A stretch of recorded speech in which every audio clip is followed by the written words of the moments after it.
أعزائي المشاهدين، هذه الحلقة بعنوان ما هي اللغة البهلوية. ضيفي هو الباحث والمختص في اللغة البهلوية والتاريخ الكردي مشتاق سايخان من خانقين من جنوب كردستان. مرحبا بك كاكا. شكرا لك ومرحبا بك وبكل الأعزاء أصدقائنا وإخواننا أينما كانوا في كردستان وخارج كردستان. طيب، سؤالي هو ما هي اللغة البهلوية؟ يعني شنو هي اللغة البهلوية؟ وقبل يا ريت لو تخبرنا يعني من وين اجى اسم بهلوي؟ تفضل. نعم، اللغة البهلوية هي لغة قديمة حاليا منقرضة لا يتم التحدث بها، وكانت لغة الدولتين الأشكانية أو ما تسمى بالبارثية Parthian Empire. وأيضا العرب يستخدمون كلمة أيضا غريبة عجيبة لا أعرف من اخترعها، وهي الدولة الفرثية أو الإمبراطورية الفرثية. كلمة فرث هذه لا أدري من اخترعها، لا معنى لا ولا طعم ولا رائحة. هم كانوا يسمون هؤلاء البارثيين كانوا يسمون أنفسهم ببهلوان كإشارة إلى أنفسهم، ولغتهم أصبحت بهلوانيك بلغتهم البهلوية، والرومان أشاروا إليهم بالبارثيان Empire. فهؤلاء هذه هي الدول الأشكانية، الدولة الأشكانية، ويسمونها الدولة الأشكانية لأن ملوكهم كانوا يتلقبون بكلمة أشك، وأكثر ملوكهم معروفين بمهرداد باللغة البهلوية، التي هي تلفظ من قبل الرومان بشكل مثرادات. وعندهم من الملوك من اسمه أفرهاد، والتي بقيت في اللغة الكردية. مهرداد باقية في اللغة الكردية، وأفرهاد صارت فرهاد الذي لا زالنا نستخدمها ككرد كاسم لأبنائنا لحد اليوم.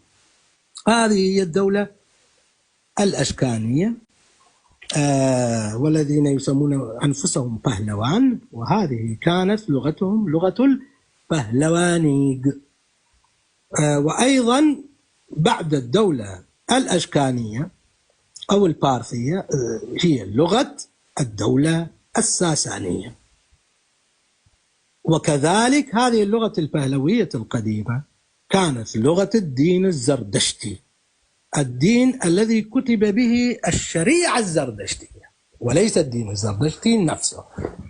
الدين الزردشتي كغاثات، الغاثات في كتاب الآفستا هم كالآيات في القرآن، يعني نستطيع أن نقول. فالغاثات مكتوبة بلغة الآفستا القديمة. لغة الآفستا هي أقدم لغة من جدات اللغة الكردية، ولكن وبها مكتوبة الغاثات أو الآيات، وهي تسمى بلغة الآفستا. طبعا بالإنجليزية يسمونها آفستا، ولكن هي في اللغة البهلوية اسمها أبيستاغ، يعني الكتاب الذي يحتوي على الغاثات الزردشتية تسمى بكتاب أبيستاغ. جاءوا الإنجليز ولفظوها أفيستا، ونحن الآن نستخدم الكلمة الإنجليزية. هي ليست لغة هذه الغاثات كما قلت مكتوبة بلغة الأفيستا، لكن الشريعة الزردشتية بأكملها من الألف إلى الياء مكتوبة باللغة البهلوية أو زواني بهلواني. وعندهم كتب شرعية، كتب فقهية، مثل كتاب الكرد، مثل كتاب شايست، مثل كتاب بازند. وهذا موضوع يتخصص بالدين الزردشتي، قد نرجع إليه ونتحدث عنه فيما بعد. وكذلك اللغة البهلوية هي لغة الدين المانوي. يسمونه بالإنجليزية ماناكايان ريليجن، وهو دين انتشر في كردستان وفي جبال زاغروس في القرن الأول الميلادي أثناء حكم الشاهنشاه الساساني الإمبراطور الساساني أردشير وابنه شابور، الذي هو اسمه نسميه شابور الأول. فالدين المانوي هو في الأصل مذهب زردشتي من الدين الزردشتي، مختلط مع الأفكار المسيحية والأفكار الهندوسية والبوذية، وأصبح نوع كدين مستقل اسمه الديانة المانوية، وانتشر في العالم من الصين إلى جنوب فرنسا. الديانة المانوية مؤسسها هو ماني ابن باتيق، وهو رجل نستطيع أن نقول أنه كردي، فهو من بهلة، من منطقة بهلة، وبهلة هو اسم كردستان الجنوبية. على كل حال، فهذه اللغة البهلوية، لغة الدولة الأشكانية، لغة الدولة الساسانية، لغة الشريعة الزردشتية، ولغة الدين المانوي. وهذه اللغة عند ورود قبل 1400 سنة، عند ورود الإسلام، ابتدأت تفقد نفوذها بالكامل إلى أن انقرضت وتفككت، واللغة الكردية من بناتها بكل لهجاتنا الكردية هن بنات اللغة البهلوية. نعم، تفضل. أنت قلت بهلة، لما سألتك من وين إجا اسم بهلوي، شو معنات بهلوي؟ أنت قلت جنوبي كردستان، يعني جغرافيا جنوب كردستان كانت تسمى أو مدينة معينة؟ الآن اسمح لي أن أنتقل إلى كلمة بهلة نفسها من جذورها القديمة. بهلة هو اللفظ في العصر الأشكاني والساساني لكلمة قديمة جدا، وهي كانت جزء من الإمبراطورية الميدية، يسمونها برثوة. ومنطقة برثوة هي تقع حاليا في خراسان، في منطقة خراسان، منطقة بخارى، منطقة سمرقند، وهذه كان يسكنها شعب آري، شعب من الآريين ينسبون إلى أرضهم، إلى بلادهم التي تسمى برثوة. هؤلاء البرثويين كانوا تابعين للدولة الميدية بداية، هذا معروف، ثم أصبحوا تابعين للدولة الأخمينية أو دولة هخامنش، وبعد أن اجتاح الإسكندر بلاد الآريين الزردشتيين وأسقطوا الدولة الأخمينية والهخامنشية، دخلها، وبعد الإسكندر حكم بلاد إيران شهر والشرق الأوسط عموما. كان من نصيب السلوقس أحد الضباط الكبار في جيش الإسكندر، فأسست دولة ضخمة جدا تمتد من مصر إلى أفغانستان، تسمى ومسيطرة على الأناضول أيضا، تسمى بالدولة السلوقية، وهي دولة في ثقافتها هلينية يونانية إغريقية، لغتها الرسمية هي الإغريقية. هؤلاء برثوان اللي هم أهل منطقة برثوة دخلوا في حروب مع السلوقيين واستطاعوا تدمير الدولة السلوقية. بعد أن دخلوا في حروب كبيرة معهم، فأصبحوا يحكمون بلاد إيران شهر، وأسسوا الدولة الأشكانية. وكلمة برثوة وبرثوان تحولت إلى كلمة بهلة، فتحول بمرور الزمن بعد يعني مئات السنين، تحولت كلمة برثة إلى بهلة، وأصبحت تطلق، ونرى كلمة بهلة في العهد الأشكاني والساساني تطلق على منطقة كردستان الجنوبية الحالية، من منطقة همدان جنوبا إلى منطقة إصفهان، مرورا بصابلغ، معبد، شهرزور، كرماشان، كل هاي المناطق الكردية الحالية. هذه هي معنى كلمة بهلة. وكلمة بهلة لا تزال حية في لغتنا الكردية، ولكن تغير اللفظ قليلا. ففي العصور الإسلامية الوسطى أصبحت كلمة بهلة هي فيلة، ومنها فهلة، وهي اسم الفيليين حاليا ينسبون إلى فهلة. وهناك الأشعار الفهلوية في العصور الإسلامية الوسطى التي يسمونها بالفهلويات، وهي أيضا اللغة الفهلوية بعد أن تطورت. والفهلويات هي أم اللهجات واللغات الكردية الحالية، وهي تشبه اللهجة الجورانية والكلهورية واللكية، مختلفة مع الكرمانجية، مختلفة مع بعض، وكانت تستخدم في العصور الإسلامية الوسطى ورأس شيوخ الشعراء العظام الذين كانوا يكتبون بالفهلوية بابا طاهر عريان وبابا طاهري همداني. نعم. وأيضا عند الجوران، عند الكرد الجوران، تحول اسم فهلة إلى اسم بالا، ولا زالت هناك قرى في كردستان الجنوبية اسمها بالا، ولا زالوا عشيرة كبرى عندنا في كردستان الجنوبية اسمها عشيرة البالاني. أرجو أن تكون الأخت تارا بالاني معنا اليوم. عشيرة كبرى عندنا بالاني يعني پهلوان من فهلة تحولت إلى فيلة كالنطق وتحولت إلى بالا. نحن أصحاب هذه اللغة. إلها معنى پهلواني. طبعا المعنى هي من الكلمة القديمة برثوة. في نقش بيستون عندما داريوش الأول، داريوس الإمبراطور داريوس، يصف مملكته فيذكر بارسا ومادا وبابل، يذكر برثوة. بر يعني عبرة، لا نزال بالكردي نقول بر عندما تقفز تعبر،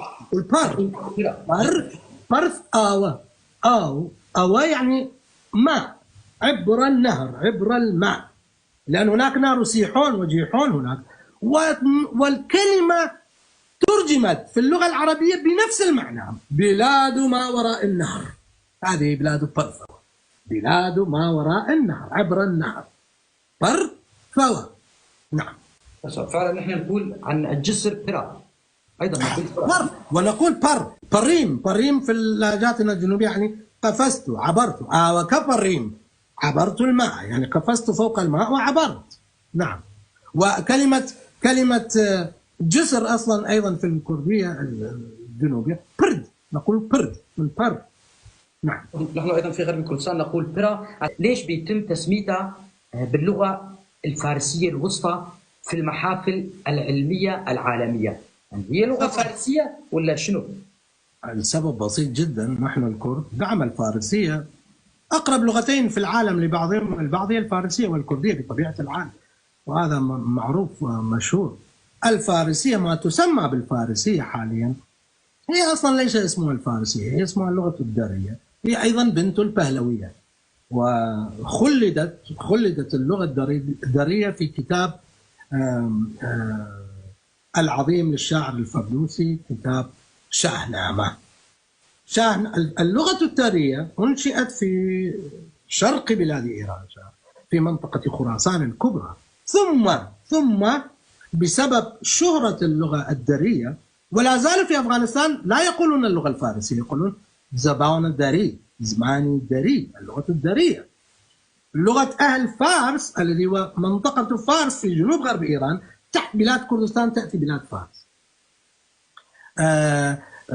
لا زالوا يتكلمون لهجات أشبه بالكردية، البختيارية.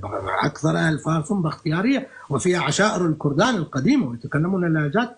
أما هذه الفارسية التي تستخدم الآن وتسمى باللغة الفارسية فهي جابوا الدارية وخلطوها مع الكثير من العربية فأصبحت هي الفارسية الحالية.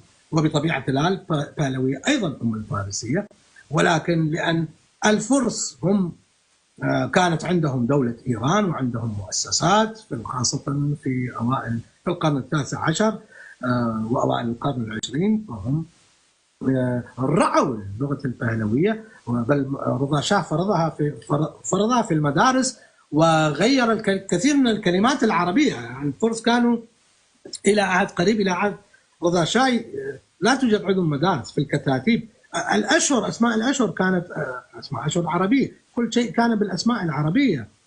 أجا رضا شاه فرض أجزاء وأشياء من اللغة البهلوية عليهم، فدولة إيران والفرس خلينا نقول رعت الدولة البهلوية ونشرتها في الآفاق. وكان المستشرقون الذين جاءوا، المستشرقون في القرن التاسع عشر والعشرون عندما جاءوا لقوا دولة جاهزة يسمونها بيرسيا، يسمونها فارس، مملكة فارس، فجيروها، سمعوا الفرس فسموها ميدل بيرسيان، وإلا فهي ليست ميدل بيرسيان.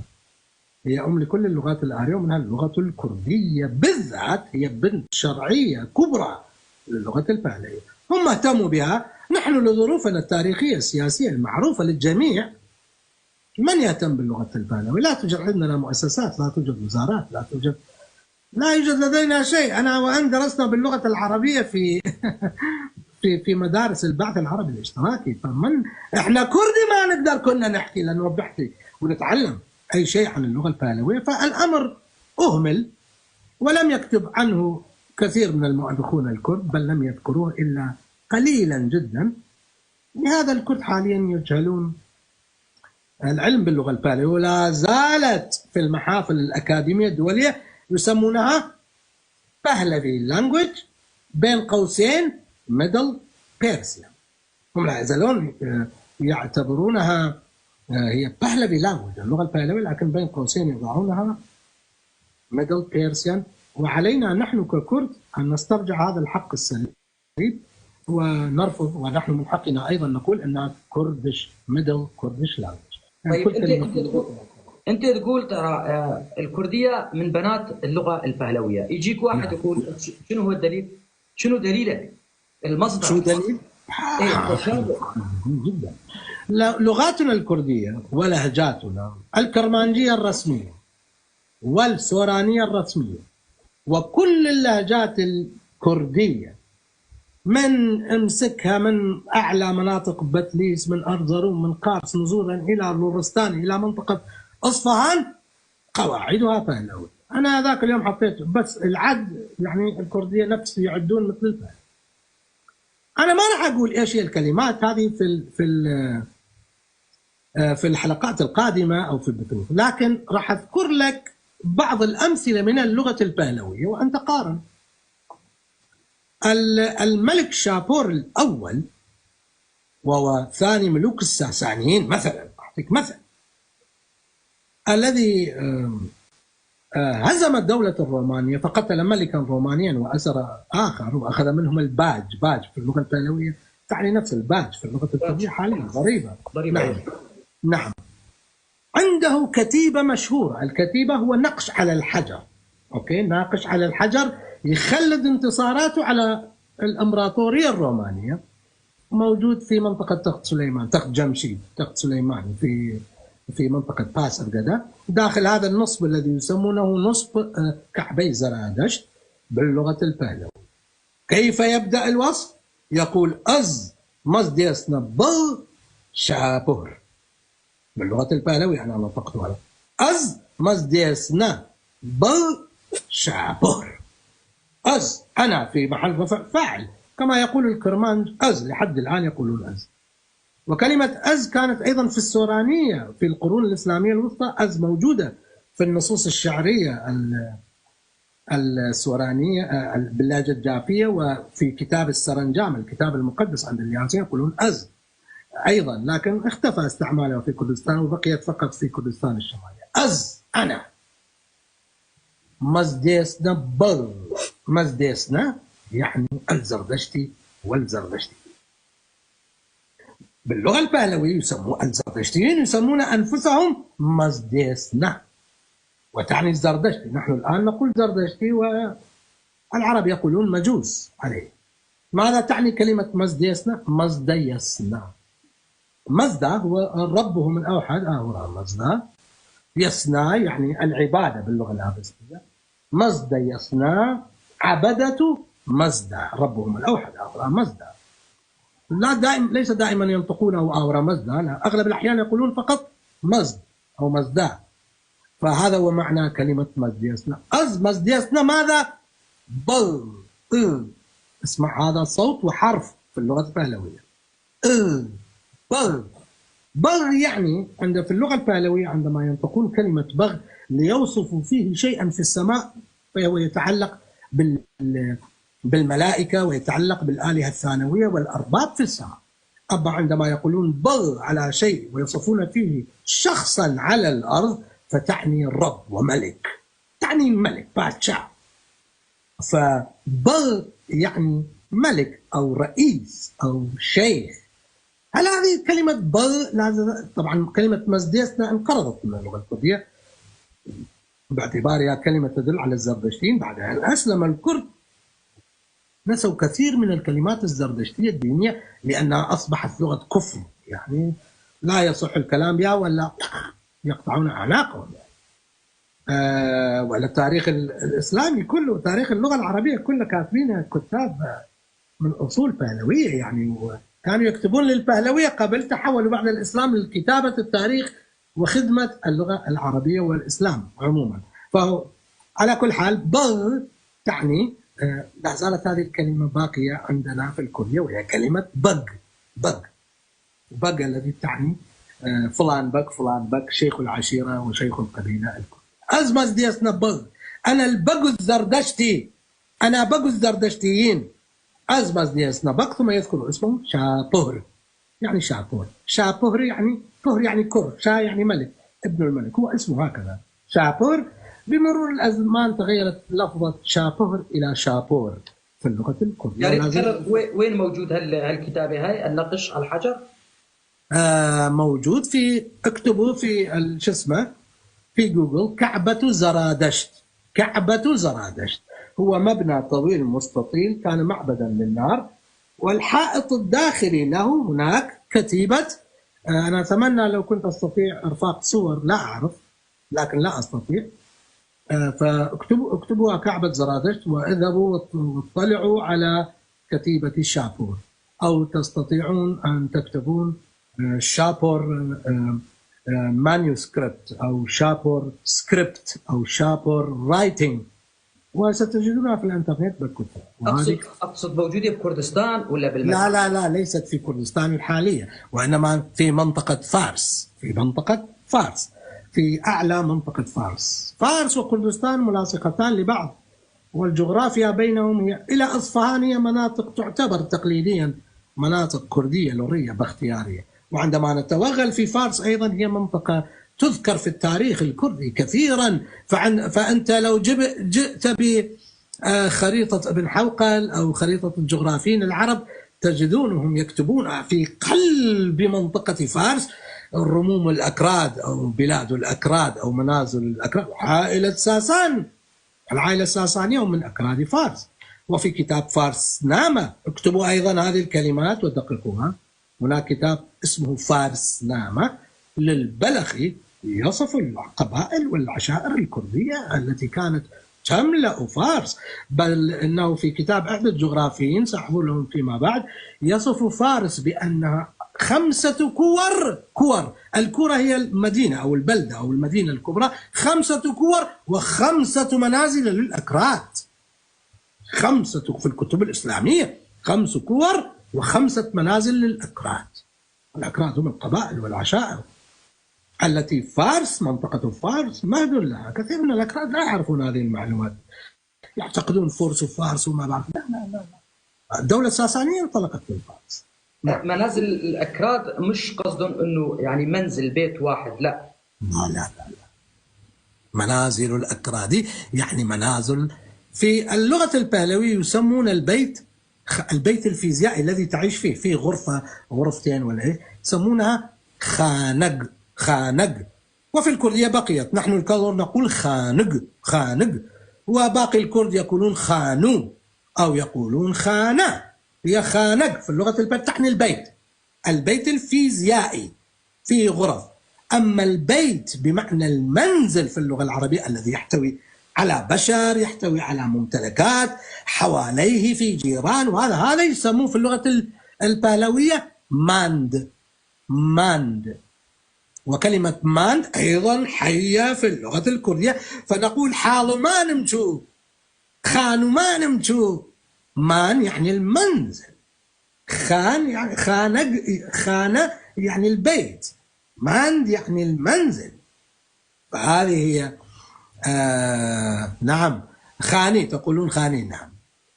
فهذا هو الفرق في اللغة البهلوية، للبيت يقولون خانق وللمنزل يقولون ماند. والتي في اللغة الكردية بقيت على هيئة مان، على هيئة مال، وتحولت إلى مال أيضا. لا زال الكرد يقول مال، عندما الكرد يقول الأصلي يقول مال، ابن العشيرة من القبيلة الكردية الأصلية عندما يقول مال فهو يقصد الخانة تبعته أو المنزل البيت تبعه بما يحتويه من أولاد وكذا. ولا زلنا في الكردية نقول مندال، مندال للولد وللأطفال وللذرية، مندال. من كلمة ماندار تحولت إلى مندال. نعم مندار. طيب بدنا أكثر كاكا، قلت لك أنه تفضل قلنا المصادر تأكيداتك أنه البهلوية هي اللغة الكردية، هي اللغة الكردية. أنت ذكرت مثلا شاهبو شو حكى عن حاله كيف هزم الإمبراطور الروماني. بدنا أكثر مشان نقتنع. حلو حلو حلو.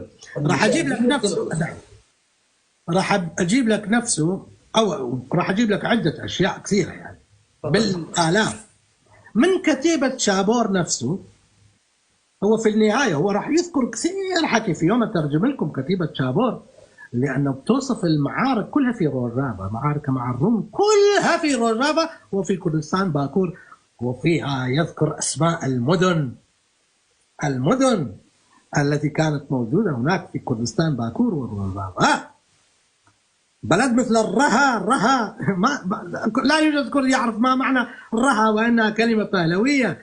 مدن آفرين، مدن وان، هاي كلها كلمات بهلوية. كلمة كرمان نفسها كلمة من البهلوية. على كل حال، ففي النهاية يقول وليش كتب هذا الكتيبة؟ كوكي باشاجان بواد امنام نيويف قد خدايف تشي أما زعنا. هذا آخر سطر في الكتيبة. يقول ليش كتب هذا؟ عشان إيش؟ كوكي باشاج آن بواد. كو هي كو في الكردية، كا أنتم كرمان تقولون كو أفكار. نحن نقول كا في الكردية الجنوبية.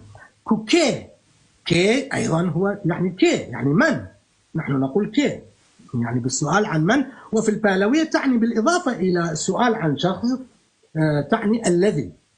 كوكي باش أج آن. باش يعني باش في الكردية نقول باش بعد يعني. أج باشاج آن بواد. أج هي جا، هي أج في الكردية. أنتم الكرمان تقولون جا وجا وأج، صح ولا لا؟ صح. الجوران يقولون جا وتشا. كلمة أج البهلوية تحولت إلى أج في الكرمانية، وجا وجا وتشا في الجورانية، وأج في اللغة الفيلية الجنوبية في الإيلامية يقولون أج، ويقولون لا زال واللك يقولون جا، وهي أج بمعنى من، حرف الجر من. كوكي باشوجان آن يعني ذلك، بواد يعني بيت، من لأجل من يأتي بعد ذلك. ترجمه للكرماني، ترجمه للجوراني. كوكي كوكي باش أوي بيت. كوكي باشوجان بواد، كوكي باشا باش أوي بيت. نام في اللغة البهلوية تعني هذا، وهي أما في الكردية. ماذا تقول أنتم كرماج لأما لهذا؟ أف هي الميم تتحول إلى فاء. هذه اللغة عمرها 2000 سنة. الميم تحولت إلى فاء عند الكرفات، بقيت أف. في السورانية هي وأما كاربكا، نبخوة. هي في اللغة البهلوية. كيف نام يعني اسم شهرة التي هي نام في الكردية. نحن في جنوب كردستان الكلر الفيلية الجوران نقول نام يعني اسم. في السورانية أصبحت ناو، في الكرمانية أصبحت ناف نام البهلوي هم كلمة واحدة. وكيف باشاجان بواد نام لكي من يأتي بعد ذلك يعرف هذا الاسم. نعم هذا الاسم يعني اسمه هو شابور، والأسماء الأخرى التي يذكرها نيويف هي نيويف هي صيغة بهلوية قديمة يعني نيو في اللغة البهلوية هي الشجاعة والقوة، فلا زالت حية في نيتشيرفان نيو تشير فان. وهناك أيضا كثير نيويف.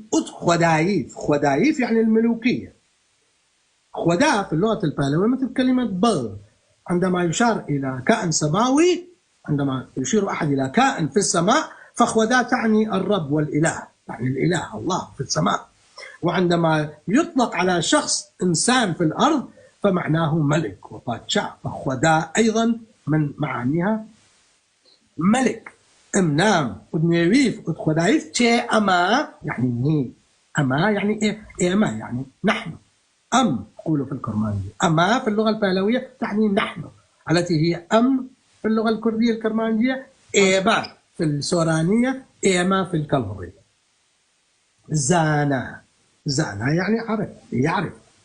فهنا يقول كوكي باشجان بوات امنام نيويف خدايف تشي أما زانا، لكي من بعد ذلك يأتي ليعرف اسمنا وقوتنا وبأسنا وملوكيتنا. يعني اللغة البهلوية كانت مكتوبة مسطورة منقوشة على الحجر قبل 2000 سنة تقريبا، 1800 1900 سنة، موجودة في كعبة زرادشت. اذهبوا انظروا إليه، اقرأوا ترجمته لتعرفوا أنه بلا جدل اللغة البهلوية أم اللغة الكردية، بلا جدل، لا يمكن الجدل في هذا الموضوع. ها أنا أترجم لكم نصا، ماذا تريدون؟ فلنأتي إلى البسملة الزردشتي. هذا كلام شابور الأول، الإمبراطور الساساني، لغته كلامه الذي نقشه بنفسه، يعني نقشوا له إياه. الزردشتيون قبل أن يكتبوا أي كتاب أو كتيب أو رسالة أو يتكلموا بحديث يبسملون، كانوا يبسملون. بسم الله، بسمك اللهم، بسمك الله، بسم الله الرحمن الرحيم، كما يفعل المسلم. هم طبعا قبل الإسلام، لا تنسوا هذا، يعني المسلمين أخذوها منهم مش العكس، يعني أنا ولا قبل المسلمين. الزردشتيين قبل الإسلام بأكثر من 2000 سنة، قبل أن يكتبوا أي شيء أو يقولون ماذا يقولون؟ فنان يزدان. انظروا إلى أي وثيقة الآن يجدي، فنان يزدان، بنادي يزدان، انتهى خلاص، ما في داعي ترجم شيء. بد هي ب عندكم الكرمانج، ب عند السوران، عند الكلر وهذول، وهي بي عند القرآن. بد هي بي، هي ب، هي ب، انتهى. نامي هي نافي، هي نامي، هي ناوي. يزدان هم الله وملائكته وليس الله وحده. انتبهوا، يزدان ورمزدا وملائكته، لأن هذا يحتاج أن أشرح لكم على الدين الزردشتي فيه دين معقد جدا.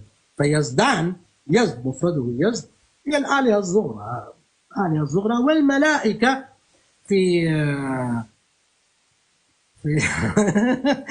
أخ زنار يقول ليش سمى نفسه هذاك القرباطي رضا شاه بهلوي؟ راح أجاوبك، هذا سؤال جميل والله، يذكرني فيه إذا نسيته. أنا لما بسترسل بنسى، ذكرني بسؤال زنار بليز عشان أجاوبه. هذا هو فنان يزدان، هذا البسملة الزردشتية القصيرة، يعني بسم الله أو باسمك الله. وعندهم بسملة زردشتية طويلة مثل بسم الله الرحمن الرحيم، يقولون فنام دنيروغد أياريه دادار أوه مزدي رايو مندي خوره من الله. نعم عندي معلومات عن كل شيء، لكن اليوم خلونا بالبهلوية رجاء حبايبي. فنام دنيروغد أياريه دادار أوه مزدي رايو مندي خوره من، هذا مثل بسم الله الرحمن الرحيم، مثل طويلة يعني. فنام بسم الله الرحمن الرحيم مثلها تختلف شوية. فنام باسمي، شرحنا فنام. أد نيروغ يعني حول، يعني قوة. ولا زال نيرو نحن نقول ميروغي، يعني الرجل القوي نسميه ميروغ في الكردية في الجنوبية. أد أياريه، أياري يعني مساعدة. ياري هي في الكردية ياري بدأ يارمتي، هي من كلمة أياريه، باسمي وحولي ومساعدتي. دادار أوه مزدي رايو من دي خوره من دادار أوه مزدي. وهرمزد هو أهورامزدا، لكن في اللغة البهلوية تغير اللفظ فيسمونه أهرمزد، ولقبه دادار. دادار كلمة في اللغة البهلوية واحدة مخصصة فقط لأهورامزدا. هم لا يطلقون على أهورامزدا خدا، لا، يطلقون عليه دادار. دادار يعني الخالق، من الفعل داين، العطاء، دار. دار هو الملكية، التملك، مثل سردار، بريندار في الكردية. دار صاحب العطية. ايش هي العطية؟ روان. في اللغة البهلوية يسمون الروح الروان، يسمون الشبح جيان، هكذا مثل الكردية. دار أهرمزد، الخالق أهرمزد، صاحب العطية التي هي روح الإنسان أهرمزد. أهرمزد إيش سيعطي صفات لأهرمزد؟ رايومندي خورهومن. رايومند من كلمة راي الذي لا زلنا نستخدمها ككرد وكجوران. الراي نقول راي من، رامن يعني لي، هي ملكية. فالرايومند مع اللاحقة من تعني صاحب الملك. انظر هنا، رايومن تعني صاحب الملك. خورهومن، خور هي الشمس، قرص الشمس. نحن الكلهر لازلنا والفيلية بالضبط نقول خور، أصل اللفظة البهلوية بالضبط. في السورانية هي خور. في الجورانية، في الكرمانجية ماذا تقولون للشمس؟ في عندنا اسم خورشيد. قرص الشمس. خورشيد لا تعني قرص الشمس، خور يعني شمس. أخشيت، كلمة أخشيت في اللغة البهلوية تعني شعاع الشمس. الشعاع يسمونه أخشيت في اللغة البهلوية. فعندما يقولون خورخشيت وتصغر إلى خورشيت فهي تعني شعاع الشمس.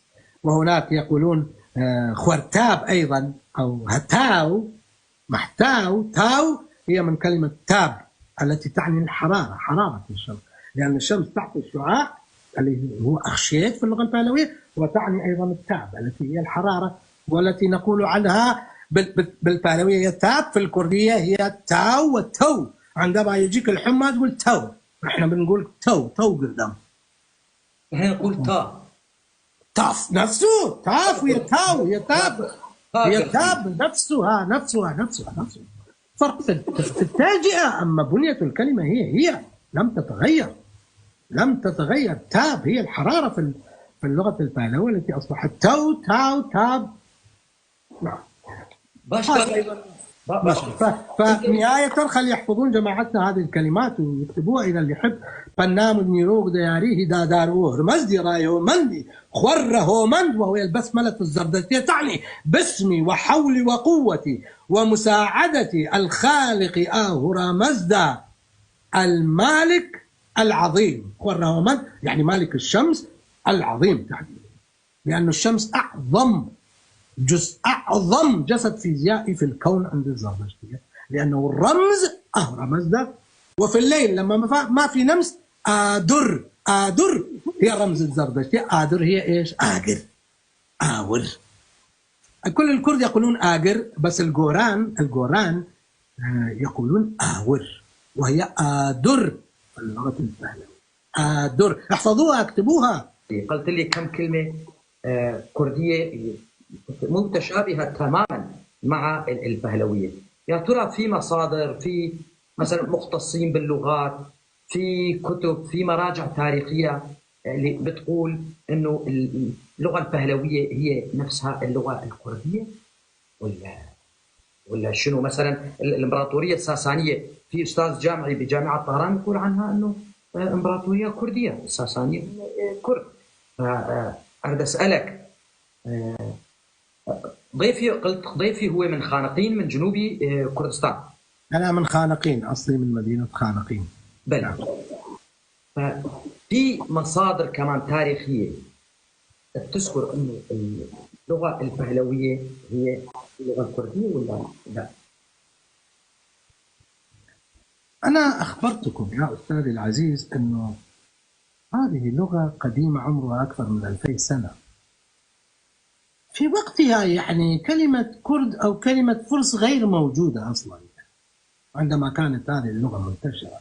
يقولون لها باللغة البهلوية، يسمون هذه اللغة التي تكلمنا بها إزواني بهلواني. منطقة جنوبية ما في كلمة كردستان أصلا في الوجود عشان يسموها. نعم موجود الكردان، القبائل الكردية منتشرون في كافة بلاد إيران شر ومنهم الأسرة الساسانية، ولكن كجغرافيا منطقة كردستان الجنوبية يسمونها بهلة ولا يسمونها كردستان. كردستان كلمة أطلقت هذاك اليوم، يعني أطلقت على كردستان ونحن نستخدمها اليوم. يعني أنتم تعتقدون أن إنجلند كلمة قديمة عمرها 60 سنة بيسموا فيها إنجلترا؟ إنجلترا كلمة جديدة، إنجلترا كلمة جديدة، بريطن كلمة جديدة، عراق كلمة جديدة، سوريا كلمة جديدة، مصر كلمة جديدة عمرها كلها على بعض. العرب سموها مصر واليهود سموها مصرايين، لكن هم ما كانوا يسموا بلادهم هكذا. يعني ما في هكذا قاعدة في العالم كردستان لازم هاي المنطقة قبل 70 مليون سنة اسمها كردستان. من وين جبتوها؟ مين جاب؟ مين اخترع القاعدة؟ المنطقة الجنوبية كانت تسمى بهلة وتسمى مادة منذ أقدم الأيام، تسمى مادة. منطقة كردستان هي مادة. كلمة مادة ترجموها الإغريق بشكل ميدي، ميدي يلفظونها ميدي، فأصبحت ميديا في اللغة العربية ومنها دخلت إلينا إلى اللغة الكردية على هيئة ميديا. ما اسمها ميديا، اسمها مادة، مذكورة في النصوص القديمة مادة. وفي العصر الساساني نفس بلاد مادة بقي اسمها القديم، صاروا يستخدمون لا اسمين، ماه وبهلة في نفس الوقت. وسأتي لكم بشيء غريب عجيب لكي أقول لكم. في العصر الساساني قبل أن أرجع أقول، في ناس ما تتخيل وتتصور إمتى كان العصر الساساني. إمتى كان العصر الساساني؟ والعصر قبل مباشرة قبل العصر الإسلامي. العصر الساساني يبتدئ من القرن الأول الميلادي إلى القرن السادس الميلادي، حيث هاجمنا وفتح بلادنا العرب المسلمون وأسقطوا وأنهوا الدولة الساسانية واللغة البهلوية والدين الزردشتي. في العصر الساساني هذا منطقة كردستان تسمى بماذا؟ ماه، وتسمى ببهلة أيضا. كلمة ماه وبهلة العرب يطلقون عليها بهلة بالباء، بقيت في العصور الإسلامية تكتب بهلة وتكتب ماه. فلهذا منطقة كردستان الشمالية أطلقوا عليها إيش؟ النصوص العربية الإسلامية. اقرأوا الكتب العربية الإسلامية، تاريخ ابن الأثير، تاريخ الطبري، وفيات الأعيان، البداية والنهاية. سموها إيش منطقة كردستان الشمالية؟ ما هو الكوفة. عشان تفهموا إيش يعني كلمة ما هو الكوفة لما تواجهوها بالمصادر الإسلامية. البصرة مركز العرب في العراق سموها إيش؟ المناطق التابعة لها واللي تجبى منها الضرائب والباج والخراج والجزية، ما هو البصرة. كردستان انقسمت إلى قسمين، بلاد الجبال كانوا يقولوا عليها العرب، قسموها إلى قسمين. القسم الشمالي يستحضر منها الأموال والخراج والجزية لتطعم أهل الكوفة، فسموها ما هو الكوفة. والأقسام الجنوبية من كردستان سموها ما هو البصرة. في نص في كتاب كارنامجي أردشيري بابكان، سيرة أعمال أردشير البابكان هو مؤسس الدولة الساسانية. أردشير حاول يوحد الدول الإيرانية الصغيرة، لأن يعني كل منطقة في إيران شهر يسموها إيران شهر، وإيران ليست لها علاقة بإيران. إيران لفظة إيران في اللغة البهلوية تعني الآريين فقط لا غير. الآريين الزردشتيين هم إيران، وبلادهم القديمة في الدولة الساسانية والأشكانية يسمونها إيران شهر، يعني بلاد الآريين الزردشتيين. يعني بعدين نأتي إلى شرحها. فمن ضمن الملوك حارب كل الملوك الصغيرين. كارنامه اردشيري تقول انه كان هناك 200 دو سطو تشهل كدك خداي، يصفون به دو سطو تشهل كدك خداي، يعني 240 ملك صغير كان كل واحد مستقل. فاجى هذا اردشير يوحد البلاد الزردشتين في وحده واحده ويحكمها ويسمونها اك خداي، يعني الملكيه الواحده التي يكون فيه الشاه على الراس واخوانه واقاربه يحكمون باقي البلاد. فمن ضمن الملوك الذين حاربهم هذا النص في كتاب كارنامغي أردشيري بابكان. عندما أقول كارنامغي أردشيري بابكان هنا أنا لا أنطق بالكردية، هذا هو النطق البهلوي لاسم الكتاب. كارنامغي أردشيري بابكان، هي اللغة البهلوية. كارنامة يعني؟ نعم، كارنامغي أردشيري بابكان، وهي مطابقة لنطقنا ولهجاتنا الجنوبية. في الكالورية سأقول كارنامغي أردشيري بابكان. شيروكاكي أردشيري بابكان. جاي نقول جاي نلحق بها جاي مثل البهلوية بالضبط، حذو القذة بالقذة. ففي إحدى الفصول يقول إن أردشير حارب ملكا من هذول الملوك، ملوك إيران شهر اسمه ماذا؟ اسمه غريب عجيب يوضح علاقة الكرد بالميديين في العصر السابع. كردان شاهي ماهيج، كردان شاهي ماهيج. فلننطق النص باللغة البهلوية الساسانية. يقول والسباهد جندد زورو همكت ودو كارزاري كردان شاهي ماهيك فرنفت واس كارزارو تخون ريزش بود وتسباي أردشير ستويي بدي رفت. الله، هذه مو كردية، هاي مو لهجة كردية، هاي اللغة البهلوية الساسانية. وس سباهد جندد زور وهمكت. وس يعني بس في اللغة الكردية حالي، يعني الوفير الكثير. هسه واحد يجيب لك مي بالكردي شو بتقول له؟ شربت مي كثير، جاب لك كمان تقول له ايش؟ بس ايه؟ تقول بس بس كذا، بس هي وس في اللغه البهلويه وتعني الكثير الوفير. والسباه سباه باللغه البهلويه، الحين نقول سباه بالكردي، سباه يعني جيش. والسباهد جند ايش يعني جند؟ معسكرات الجيش. بالمناسبه كلمه جند التي يستخدمها الكرد الآن لوصف القرية، الظاهر هاي القرى كانت معسكرات للجيوش فيما قبل، يعني جند يعني معسكر الجيش في اللغة البهلوية. والسباهد جند زور، زور يعني قوة في اللغة البهلوية، زور مثل ما هي في الكردية زور. والسباهد جند زور وهمكر يعني جمع، وجمع الكثير الوفير من الجيش والمعسكرات والقوة. قد أو كارزاري كردان شاهي ما هيك فرقفت. قد يعني أو، قد في اللغة البهلوية أو في الكردية، مثل ما أقول نوزاد وآزاد، علي وعمر أو. قد أو في اللغة البهلوية بو في الكردية. ليه؟ يعني باتجاه. أو في اللغة البهلوية أو بو في الكردية، في كل اللهجات الكردية عادة. كارزاري كردان شاهي ما هيك فرنف. كارزار في اللغة البهلوية تعني الحرب، لا يقولون جنگ كلمة جديدة في اللغة البهلوية، لا توجد كلمة جنگ. ما أدري من وين دخلت هذه الكلمة إلى كارزار يسمونها الحرب. كارزار بالضبط ترجمتها كار يعني عمل باللغة البهلوية، شغل. زار يعني ألم، كارزار يعني شغل الألم، يعني في الحرب آلام فظيعة، فيسمون الحرب كارزار. وخرج لحرب كردان شاهي ماهيج. كردان هاي كلمة من 3 كلمات، كردان شاهي ماهيج. كردان هو الكردان، قبائل الأكراد، مفردها قرد في اللغة البهلوية تعني شجاع البطل. قردان عندما تجمع بالألف والنون فتصبح كردان. الأكراد أو الكرد كما نقول نحن، أنا ليست عندي مشكلة تحسس من كلمة أكراد، ما عندي هذه الأشياء، العربي ترجمونها أكراد لا مشكلة، جمع تكسير عادي.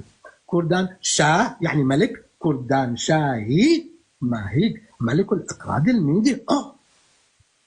في كتاب كاظم مغي أردشير بالعصر الساساني يقول كردان شاهي ماهيق وخرج لحرب كردان شاه الملك الأكراد الميدي. نصا حرفيا كردان شاهي ماهيق يعني ملك الأكراد الميدي.